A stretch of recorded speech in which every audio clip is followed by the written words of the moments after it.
नमस्कार दोस्तों, स्वागत है आपका अपने चैनल प्रिंस मैथमेटिक्स में। आज के इस वीडियो में हम जानेंगे टाइप्स ऑफ ए मैट्रिक्स, मतलब मैट्रिक्स यानी कि अवयव के कितने प्रकार होते हैं या कितने प्रकार के अवयव होते हैं, इसके बारे में आज हम चर्चा करेंगे। ठीक है ना। ये क्लास 12 का हमारा एनसीईआरटी है। जैसा कि आप लोग एनसीईआरटी पढ़ते हैं पैसा देकर, कहीं भी आप पढ़ते हैं पैसा देकर आप पढ़ते हैं, ठीक है ना। तो वही चीज मैं उससे अच्छी तरीके से, उससे बढ़िया तरीके से मैं आपको इसी चैनल पे समझाऊंगा। ठीक है। अब कुछ लोग अचंभव हो गए, सर ये पहले कितना बड़ा ब्लैक बोर्ड था, पीछे कितने बैकग्राउंड था, अब क्या हो गया। देखिए बच्चों, क्या होता है ना, मजबूरियां जो होती है ना वो सब कुछ करा देती हैं। बस इतना आप जानते रहिएगा, मजबूरी जो होती है ना वो सब कुछ करा देती है। तो चलिए हम शुरू करते हैं। मैट्रिक्स यानी कि अवयव के प्रकार, ठीक है ना। अवयव के प्रकार हेडिंग डाल लीजिए आप लोग, ठीक है ना। यानी कि टाइप्स ऑफ ए मैट्रिक्स, ठीक ना। चलिए, सभी लोगों ने हेडिंग डाल लिया है, एनसीईआरटी का। शुरू करें हम। देखिए, हमने आपको कई बार बताया है कॉलम्स के बारे में, ठीक ना, कॉलम्स एंड रो के बारे में, इसके बारे में हमने आपको कई बार बताया है। चलिए हम जानते हैं, जो हमारा मैट्रिक्स होता है वो सेम कितने प्रकार का होता है, 7 प्रकार का होता है। कितने प्रकार का होता है, 7 प्रकार का होता है। अब कौन कौन सा होता है, चलिए उसके बारे में हम चर्चा करें। चलिए ठीक है, आगे बढ़े हम। सब्सक्राइब जिन लोगों ने नहीं किया है वो लोग तुरंत ही चैनल को सब्सक्राइब कर ले, और बढ़िया तरीके से आपको समझाया जाएगा। ये नहीं है कि मतलब कि आपको समझा दिया गया उसके बाद कुछ नहीं होगा। अगर समझा दिया गया, आपको नहीं समझ में आया तो कमेंट कर दीजिएगा, अगर समझ में आ गया तो चैनल को सब्सक्राइब कर दीजिएगा, उससे हमें पता चल जाएगा कि आपको समझ में आ गया है। चलिए हम नंबर 1 की बात करते हैं। ये हमारा होता है कॉलम्स, ठीक है, कॉलम्स मैट्रिक, कॉलम मैट्रिक, इसको हम कहते हैं हिंदी में स्तंभ, स्तंभ अवयव। ये क्या होता है जानते हैं, ये हमारा एक प्रकार का होता है। जैसे कि मान लीजिए, हमने आपको कई बार समझाया है, कई वीडियो में भी समझाया है कॉलम्स क्या होता है, ठीक है। चलिए एक बार फिर समझा देता हूँ। जैसे कि मान लीजिए, यहाँ पे दिया 1, यहाँ पे दिया 3, यहाँ पे दिया 5, ठीक ना। यहाँ पे मान लीजिए दिया 3, 6, 8, ठीक ना। यहाँ पे मान लीजिए दिया है 15, 8, 9, इतना दिया है। अब देखिए, ये जो हमारा होता है ये तो रो हमारा होता है, ठीक है। अब ये जो स्तंभ है ये वाला, ठीक ना, 1 2 3, इसी को हम कहते हैं कॉलम्स, इसी को हम क्या कहते हैं, कॉलम, ठीक है ना, कॉलम्स यानी कि स्तंभ। समझ में आ गया आप सभी लोगों को। चलिए ठीक है, फिर से समझा दे रहा हूं। जैसे कि मान लीजिए दिया है 1 2 3, ये जो दिया हमारा सिर्फ एक ही है, यही हमारा क्या कॉलम है, ठीक है ना, कॉलम्स। यानी कि यार इसको हम करते हैं ए इज इक्वल टू, ठीक है ना, याद रखिएगा formula, a is equal to, इसी से पहचान होगी हमारी, ए आई जे, ठीक है ना। ये हमारा होता है एम गुणे 1, एम गुणे 1, या हम इसे कह दें, यहाँ पे देखिए कितना हमारा है, एक दिया है, ठीक है ना। तब हम क्या करेंगे, ए इज इक्वल टू ए आई जे करेंगे। उसके बाद कितना दिया, एक ही स्तंभ है तो 1 एम गुणे 1 कर देंगे। अब यहाँ पे देखिए 1 2 3 स्तंभ है, तो 3 स्तंभ दिया है तो ए इज इक्वल टू ए आई जे, ठीक है ना, एम गुणे कितना दिया है, 1 2 3 दिया है, 3 दिया है ना, तो हमारे यहाँ पे 3 हो जाएगा। समझ में आया आप सभी लोगों को, नहीं आया। ये हमारा कॉलम्स होता है, ठीक है। आगे बढ़े हम। अब चलिए दूसरा देखते हैं। दूसरा हमारा रो है, यानी कि पंक्ति, जिसे हम कहते हैं क्या, पंक्ति कहते हैं। पंक्ति भी हमने आपको कई बार समझाया है। अगर आप लोगों ने कॉलम्स और रो को समझ लिया है तो आप ये समझ जाइए कि आपने पूरा मैट्रिक्स को ही पढ़ डाला है। यहाँ से मैं इसको हटा देता हूँ सिर्फ, अब यहाँ पर हम इसको 2 लिख देते हैं। कितना, 2 हमारा क्या है, रो मैट्रिक्स है, ठीक है, यानी कि पंक्ति, पंक्ति स्तंभ, यानी कि सॉरी पंक्ति अवयव। समझ में आ गया कि यहाँ आ गया। अब इसमें क्या होता है, अभी अभी हमने आपको बताया है कि जैसे कि मान लीजिए हमारा दिया है 1, यहाँ पे 3 दिया है, यहाँ पे 5 दिया है, ठीक है। यहाँ पे हमारा दिया है 8, यहाँ पे दिया हमारा 9, यहाँ पे दिया हमारा 10। अब देखिए ये जो होता है ये तो हमारा स्तंभ है, हमने अभी आपको समझाया है। लेकिन ये जो होता है 1 2 1 2, ये हमारा क्या है, रो है। क्या हमारा है, रो, यानी कि पंक्ति। समझ गए कि नहीं? ये हमारा स्तंभ है, सीधे सीधे आएंगे, जैसे कि 1 2 3 दिया है, अगर ऐसे गिनेंगे इसको तो हमारा ये स्तंभ हो जाएगा। अगर हम इसको ऐसे गिनेंगे 1 2 ऊपर से नीचे की तरफ, तो ये हमारा क्या हो जाएगा, रो हो जाएगा। जब ये हमारा होता है, जैसे मान लीजिए इसमें कितने दिए हैं, इसका भी हम a इज इक्वल टू, पहचान इसकी बता दे रहा हूँ, AIJ होता है, ठीक ना। अब देखिए यहाँ पे हम क्या करेंगे, यहाँ पे हम ये करेंगे, देखिए यहाँ पे कितना दिया है, 1 2 2 दिया है ना, तो हम यहाँ पे 2 मल्टीप्लाई n कर देंगे। क्या कर देंगे, हम n कर देंगे, ठीक है। अगर यहीं पे हमारा 3 दिया था तो हम 3 मल्टीप्लाई कर देते हैं, जितना भी दिया है। अगर मान लीजिए 10 दिया तो 10 मल्टीप्लाई n कर देते हैं, ठीक है। जो भी दिया रहेगा हम उसको यहाँ पे मल्टीप्लाई कर देंगे। समझ में, ये इसकी पहचान है। लास्ट में पंक्ति के लिए लास्ट में n रहेगा, और हमारा स्तंभ के लिए शुरू से m रहेगा, यानी कि स्टार्ट में m रहेगा और लास्ट में जो संख्या आएगी वो रहेगा, ठीक ना। तो ये हमारा होता है पहचान। समझ गए, ये हमारा दूसरा था। अब हम आगे बढ़ते हैं। आगे हमारा तीसरा है विकर्ण।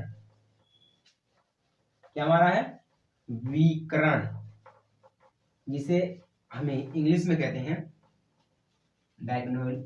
डायगोनल, तीसरा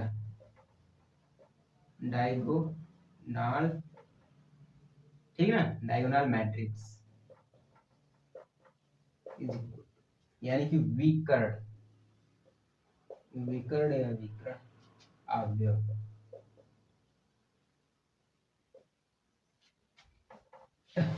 चलिए इसके बारे में हम कुछ जान लेते हैं, ये क्या होता है, किसी को पता है? अगर पता होगा तो भैया कमेंट कर दीजिएगा, शर्माने की कोई बात नहीं है। मतलब ये सर बोलेंगे या गलत हो जाएगा, कैसे क्या सिस्टम है, उसमें कोई दिक्कत नहीं। जो आता है सब बोल दो, जो आता है सब बोल दो। अगर आप गलत बोलोगे तभी तो आपको सही पता चलेगा, या तो मान दोगे नहीं बात को, तो फिर प्लीज यार जो है उसको आप बोल डालो। सब्सक्राइब जरूर कर लेना, बहुत ही मेहनत लगती है यार, ठीक है ना।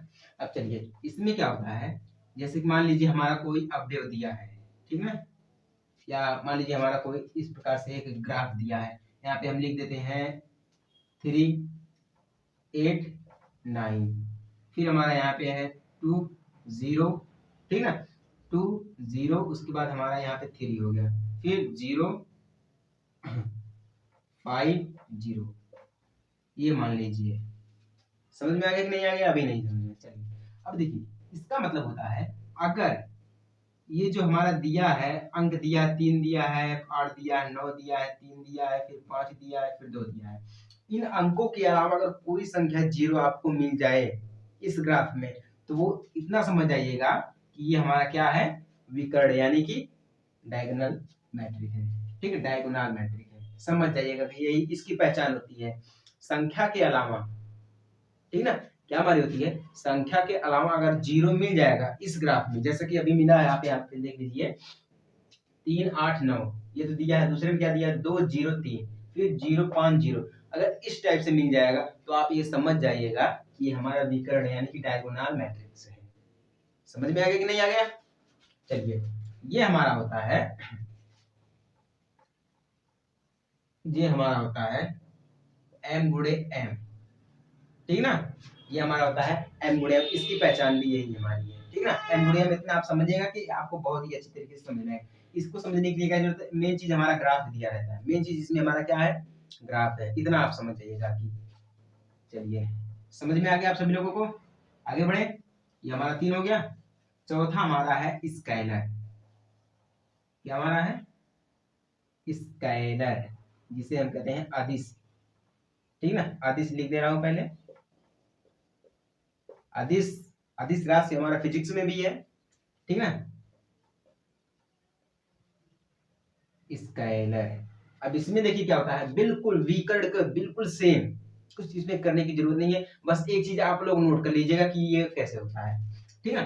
जैसे कि अभी हमने आपको बताया है यहाँ पे अभी हमने आपको समझाया, मान लीजिए 3 8 9, यहाँ पे 2 0 3, फिर 0 5 0, मान लीजिए सपोज करिए हमने आपको यही बताया होगा, ठीक ना। इसमें देखिए जो 0 यहाँ पे भी 0, यहाँ पे भी 0, यहाँ पे भी, ये हमारा क्या है, हमारा विकर्ण था, ठीक ना। लेकिन इसकी जो संख्याएं हैं यहाँ पे 3 है, 8 है, 9 है, ये तो सेम नहीं है ना, ये अलग अलग है ना। तो इसके लिए हमने क्या बताया था, m गुणे m, यानी कि m से मल्टीप्लाई m होगा, यही हमने बताया था ना। लेकिन इसकी संख्या जो है वो सेम नहीं है, सेम नहीं है ना। अब यहाँ पे बात कर लेते हैं, यहाँ पे 0 1, फिर 0 0 1, अगर मान लीजिए इस टाइप से दिया है, तो ये जो संख्या है ये तो आपस में जीरो तो है ही, ठीक ना। लेकिन इसके अलावा जो संख्या एक बच रही है, जो संख्या एक हमारी है, यही हमारी क्या है, स्केलर है। क्या हमारी है, स्केलर। इसी को हम कहते हैं अदिश अवयव। इसको भी हम m गुणे m से करेंगे, किससे करेंगे, m गुणे m से, इसको भी हम प्रदर्शित करेंगे, इसको भी हम यही समझेंगे। लेकिन कब, देखिए विकर्ण में और अदिश में यही एक डिफरेंट होता है कि इसकी जो संख्या रहेगी, अदिश की जो संख्या रहेगी वो सेम रहेगी, जीरो के अलावा जो भी संख्या रहेगी वो सेम रहेगी। लेकिन विकर्ण में क्या होता है, जीरो के अलावा कोई भी संख्या हो सेम नहीं होगी तो भी चलेगा, ठीक है। क्योंकि अगर सेम हो जाएगी तो वो हमारी अदिश में आ जाएगी, वो सेम नहीं रहेगी, जीरो तो रहेगा लेकिन सेम नहीं रहेगी। समझ में आ गया कि नहीं आ गया, इसमें डिफरेंट यही होता है, बस इसमें संख्या सेम रहती है जीरो के अलावा, और इसमें सेम नहीं रहती है, ठीक है ना। चलिए समझ में आ गया आप सभी लोगों को। ये हमारा तीसरा हो गया है, एक हमारा हो गया, सॉरी एक हमारा रो हो गया, ठीक ना, एक हमारा स्तंभ हो गया, एक हमारा डायगोनल हो गया। ये हमारा शायद चौथा था, लेकिन हमने तीसरा ही रहने दिया है, ठीक ना। ये हमारा चौथा था स्केलर। अब हम बात करते हैं आइडेंटिटीज, किसकी, आइडेंटिटीज यानी कि तत्समक की बात करते हैं। तत्समक यानी कि हमारा पांचवा शायद होगा, ठीक है। चलिए ठीक है, आइडेंटिटीज, आइडेंटिटीज मान लीजिए, टिटीज मैट्रिक्स यानी कि तत्समक अवयव। चलिए इसके बारे में कुछ बेसिक तरीके से जान लेते हैं, समझ ले इसके बारे में, ये क्या होता है। आइडेंटिटीज में सबसे अधिक चीज हम यही जानते हैं, एक चीज जरूर आप लोग नोट कर लीजिए, मैं आपको समझा रहा हूँ बहुत ही बेसिक तरीके से। इसमें भी कुछ ज्यादा डिफरेंट नहीं होता है, बस क्या होता है इसमें ना, ये जो हमारी तत्समक की भावना आती है इसमें। तत्समक, आप लोगों ने तत्समक शब्द, तत्समक और तद्भव आप लोगों ने हिंदी में समझा होगा, ठीक ना, हिंदी में समझा होगा ये क्या होता है। लेकिन चलिए कोई खैर, इसमें ज्यादा कुछ डिफरेंट नहीं है, बस जितने में उतने में बढ़िया, वो भी आप लोग देखिए क्या होता है इसमें, ठीक ना। यहाँ पे जैसे मान लीजिए दिया है 1 0 0, ठीक ना, 0 1 0, फिर यहाँ पे 0, फिर यहाँ पे 0, फिर यहाँ पे 1 मान लीजिए। देखिए इसमें तो 0 0 रहता है, लेकिन ये जो संख्या सेम रहती है इसमें भी, ठीक है। इसमें संख्याएं सेम रहती है, जैसे कि लाइंस खींची गई हैं 1 1 1, इस टाइप से अगर कोई संख्या आ जाती है तो हमारी तत्समक में चली जाती है, किसमें चली जाती है, हमारी तत्समक में चली जाती है, यानी कि आइडेंटिटीज, ठीक ना, आइडेंटिटीज जिसे हम कहते हैं, यानी कि तत्समक। 0 0 तो रहेगा हमारा, ज्यादा कुछ डिफरेंट नहीं है, 0 0 तो हमारा रहेगा, लेकिन ये जो लाइंस है इस लाइंस के अनुसार, यहाँ पे मान लीजिए अगर 2 दिया है, 0 दिया है, ठीक है, फिर यहाँ पे मान लीजिए 0 दिया है, तो ऐसे ऐसे करते हैं, ठीक है, 0 दिया, हाँ ऐसे, उसके बाद यहाँ पे मान लीजिए 0 है, फिर 2 है, फिर 0 है, फिर 0 है, 0 है, फिर 2 है। अगर इस टाइप से रहेगा, ये जो लाइंस हमारी दी गई है, यही हमारी क्या है, आइडेंटिटीज। देख लीजिए यहाँ पे, यही हमारी क्या है, तत्समक, इसी को हम कहते हैं अवयव, तत्समक अवयव मैट्रिक्स, यानी कि आइडेंटिटीज मैट्रिक्स। समझ में आ गया आप सभी को, आगे बढ़े। चलिए हमारा पांचवा हो गया, छठा हमारा है स्क्वायर, स्क्वायर मैट्रिक्स यानी कि वर्ग। चलिए ठीक है, वर्ग के बारे में समझते हैं, वर्ग क्या होता है, वर्ग मैट्रिक्स, ठीक ना। स्क्वायर, इसमें जानते क्या होता है, इसमें हम स्क्वायर करते हैं, यानी कि m is equal to n। इसकी सबसे बड़ी पहचान यही होती है, इसके बराबर में होता है हमारा, इसके बराबर में हमेशा होता है। कैसे होता है, चलिए ठीक है देखते हैं। देखिए स्क्वायर में क्या होता है ना, जैसे कि मान लीजिए यहाँ पे दिया है 1, यहाँ पे दिया है √3, ठीक है, यहाँ पे दिया है 3/4 दिया है, ठीक है। उसके बाद हमारा यहाँ पे मान लीजिए दिया है 2 दिया है, 5 दिया है, 7 दिया है, ठीक है, 1 2 3 1 2 3, ठीक है। चलिए आगे बढ़े, यहाँ पे हमारा मान लीजिए 3 है, यहाँ पे हमारा 8 और यहाँ पे 9। अब देखिए स्क्वायर में क्या होता है, जैसे कि जितनी संख्या, यानी कि जितना हमारा कॉलम रहेगा, ठीक ना, उसी के बराबर में हमारा रो रहेगा, यानी कि जितना हमारा स्तंभ उतना हमारा पंक्ति। समझ गए कि नहीं समझ गए? देखिए यहाँ पे 1 2 3 स्तंभ है, ठीक ना, एक स्तंभ 2, यानी कि 1 2 3 स्तंभ दिए हैं, उसके बाद 1 2 3 3 पंक्ति और 3 स्तंभ दिए हैं। समझ गए ना? इसी को हम कहते हैं क्या है, ये हमारा वर्ग होता है, ठीक ना। इसी को हम प्रदर्शित करते हैं m बराबर में n, ठीक ना। जितना हमारा पंक्ति है उतना हमारा स्तंभ है, 3 पंक्ति है तो 3 स्तंभ है, इक्वल हो जाता है दोनों। इसी को हम कहते हैं वर्ग। समझ में? कुछ ज्यादा बड़ा नहीं है, आपको मैं समझा दे रहा हूँ, मतलब इसकी पहचान कैसे करते हैं। जो चीजें हैं 7 हमारे मैट्रिक्स हैं, 7 मैट्रिक्स के प्रकार हैं। अब देखिए मैट्रिक्स के प्रकार भी मैं आपको समझा देता हूँ, मतलब उसमें कैसे पहचानेंगे कि यही हमारा मैट्रिक्स है, अब भी हमारा यही है, ठीक ना। समझ में आ गया कि नहीं? अब हमारा लास्ट वाला बच रहा है, यानी कि 6 हो गया हमारा, ठीक ना, 6 हो गया। अब हमारा 7वां मान लीजिए हमारा है 0, ठीक है ना। क्या हमारा है 0, यानी कि शून्य। अब शून्य में क्या होगा, अब कुछ लोग कहेंगे सर ये शून्य होता है भैया, ऐसी बात नहीं है, शून्य को एकदम 0 मत समझ लो, शून्य भी कुछ होता है, ऐसी बात नहीं है। चलिए आगे बढ़े। शून्य में जैसे कि मान लीजिए हमारी सारी संख्याएं शून्य ही रहती है, कुछ नहीं उसमें। शून्य को हम बिल्कुल सिंपल तरीके से समझ लेते हैं, जैसे कि शून्य में जितनी भी संख्या रहेंगी सब 0 रहेंगी। मान लीजिए 0 0 0 0 0 0, ये हमारा शून्य है, इसी को हम कहते हैं जीरो मैट्रिक्स। क्या कहते हैं इसी को, हम जीरो मैट्रिक्स करते हैं। समझ में आ गया कि नहीं? बस जीरो में कुछ ज्यादा कुछ खास नहीं है, बस इसकी पहचान ही यही है, हम इस टाइप से समझ सकते हैं कि हमारा है। तो उम्मीद करता हूँ आप सभी लोग को बहुत ही पसंद आया होगा, ठीक ना। देखिए मजबूरियाँ क्या करती है ना, आदमी को मजबूर कर देती है, कमियां जो होती हैं या जिम्मेदारियां होती है, आदमी को मजबूर कर देती है हंसने के लिए। समझ में आ गया कि नहीं? तो कुछ हमारे साथ ही ऐसा हुआ है, तो प्लीज यार सपोर्ट जरूर करिएगा आप लोग। बहुत ही मेहनत लगता है वीडियो बनाने के लिए, और मैं इस प्रकार से वीडियो बनाता हूँ कि आप सोच भी नहीं सकते हैं, मतलब ये इस प्रकार भी किसी ने वीडियो बनाया होगा, आज तक वायरल किया होगा अपने आप को, ठीक है ना। तो प्लीज यार सपोर्ट जरूर करिएगा, सब्सक्राइब करिएगा। तब तक के लिए चलते हैं, जय हिंद, वंदे मातरम।